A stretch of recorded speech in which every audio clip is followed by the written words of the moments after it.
Hi everybody, this is the baseball head, amazing, spectacular, terrific, the great one, the people's champion. Your host, the Hut. Welcome back to the baseball head 2. And hopefully you like this video.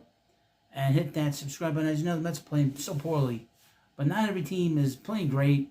There's also another team, San Francisco, that's playing just terrible baseball. And the people covering the team and the broadcasters are beside themselves. Because they're not used to this. Because the Giants have been pretty good for a long time. Even though they've been down the last few years, they are used to World Series championships, postseason appearances, and just great play from pretty much everybody. But the first year, Buster Posey as the guy running the ball club, it's not gone the way obviously he thought it would go. They made a big trade back in, I believe, May, or Rafael Devers, but that trade's not worked out well for them. It's worked out great for the Red Sox because they were able to sort of get rid of a guy who was sort of a square peg in a round hole or square peg, however way you want to take that. And they tried to make a big deal for him. They took a lot of money. They wanted to bring in a big player, but that really hasn't worked out because that team is just not built well. It's a very unathletic group, and the pitching is okay. The bullpen's not great. They traded Taylor Rogers. I'm right. They're just not that good. Poorly put together. Well, the broadcasters and the people covering the team, like I said, they're beside themselves. Because, like I said, they don't know. They haven't been through this. If you're a Met fan, you've been through this for a long time, from time to time, and they're not used to that there in McKelvey Cove. Small for announcing. Got a couple articles there about the Giants and the people covering the team just beside themselves. Giants announced rip team's ugly performance. Quote, the Giants, it's just unraveling. Just like this video's unraveling. It's just a terrible video. And the Mets are unraveling too, by the way. They've unraveled. As the season has unraveled for the Giants, San Francisco Giants, they announced they've lost both the ability and desire to put a positive spin on things as they go south for the team. Such was the case in Wednesday's game against the San Diego Padres, an 11-1 drubbing. Padres opened things up in the second inning with 2 outs and the score already 5-0. Manny Machado with the one-hop double off the left field wall. San Francisco's Heliot Ramos got to the ball quickly, which seemingly froze Fernando Tatis Jr. at third base. But Ramos' throw into the infield was spiked and rolled behind second base. Boy, oh boy. As Dave Fleming noted on KNBR, Ramos threw to nobody. Willie Adames raced out to pick the ball up. By the time he got there, Tatis had scored. Remember, and they were, just to sort of let you know, Willie Adames was the big free agent signing. He's not had a good year. Obviously, he came from the Brewers. Quote, the Giants is just unraveling, Fleming said. Man, ugly. Mike Krukow was similarly dismayed on the television side. That's unbelievable, he said. Well, that's bad baseball. And now getting late in the season, it gets worse. I mean, baseball gets worse when these teams have bad stretches. I mean, really. 35,000 plus today here witnessed this. And we heard some boos today, Krukow said, according to Alex Simon, San Francisco game. And quite honestly, the Giants deserve them. If there's any consolation for the Giants and their fans, the sweep of the Padres, coupled with the Dodgers losing 4 straight, moved the Dodgers out of first place in the NL West, with the Padres taking a 1-game lead. Oh boy, oh boy. After the game, manager Bob Melvin defended Ramos, knowing that he was trying to throw to second, but realized at the last second that nobody was there. While that might take Ramos off the hook, at least to a degree, it still speaks to a problem on the field. Wednesday's loss to the Padres was San Francisco's 5th straight, 4 losses coming at home. Since the All-Star break, the Giants are 1-11 at home. Wow. 7-17 overall. It's a stretch that has taken them completely out of any realistic postseason race. Wow. Following Wednesday's game, Krukow noted the frustration that the home crowds are feeling towards the team, and it's justified. A whole generation hasn't seen a losing team. Over a generation.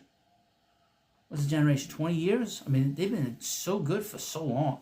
They've had some pockets of the years where they've been bad. But they've been good since the 90s. I mean, since Barry Bonds, Maybe if the Barry retired, they were a little off. But they've been good for a long time. Now here's another article, and this is from somebody covering the team. Somebody's being paid. I'd love to cover a team. I'm not going to be complaining that they're playing poorly. Just chronicle how bad they are. That's it.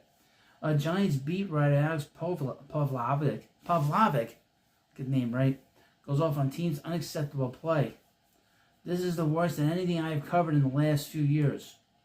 Like I said, they're not used to this. San Francisco Giants lost their 5th consecutive game in rather embarrassing fashion on Wednesday against the San Diego Padres. And this has resulted in Giants reporter Alex Pavlovic offering a blunt assessment of where the team currently stands on the most recent episode of the Giants Talk podcast. Joined by his co-host Cole Kuiper on Thursday's edition of Giants Talk, Pavlovic didn't hold back about the team's recent stretch of play, calling it unacceptable given the individual talent of the roster. That's not that. Other than Devers, it's not a very good team.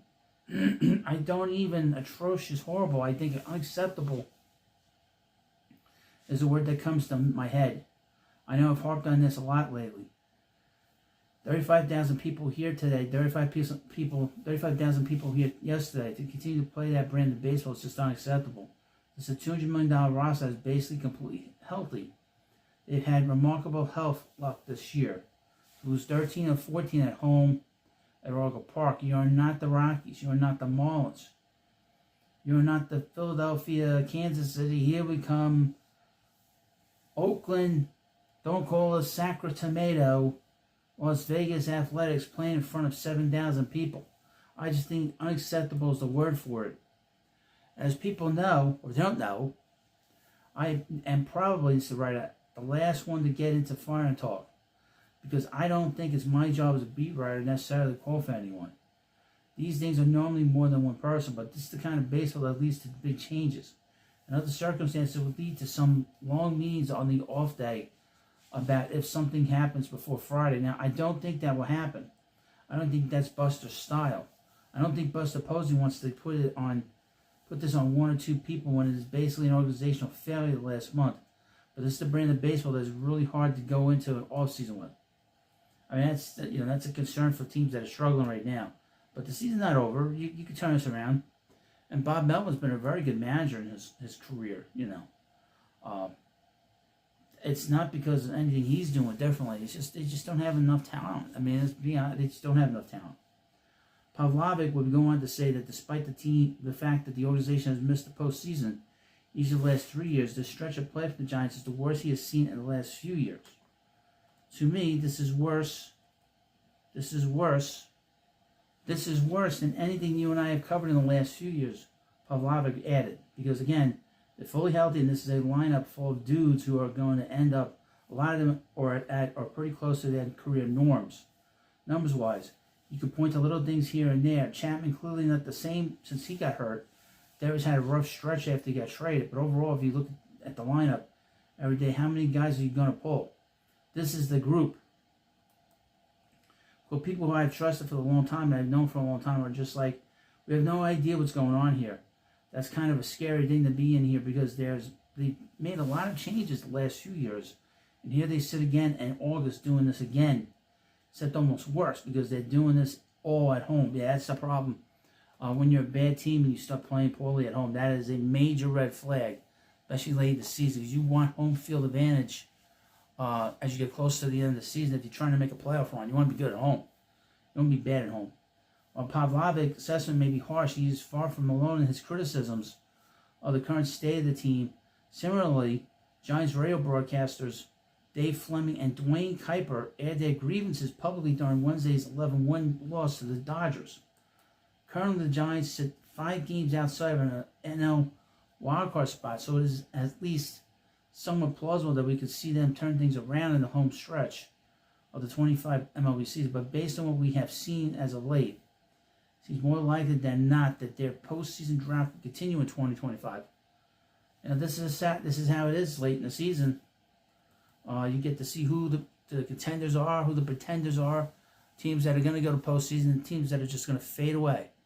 And the Giants are fading away. They're done. The Giants are pretty much cooked. And I don't know if my Mets are cooked yet. Because we still got 40 games there. Overall we got 40 games, all the teams. But the Giants have been pretty crappy for a few years. And like I said, they're poorly constructed as they're constituted right now. And they're not very athletic, and they have a big player who could hit, but he's not a first baseman, and he's not a third baseman. And then you got guys like Matt Chapman, who's a great fielder, but his offense is sort of comes and goes. And a lot of it's because of the fact that he strikes out so much. Well, thank you for watching this video. And, of course, please subscribe to Baseball Hut 2, and I'll see you later.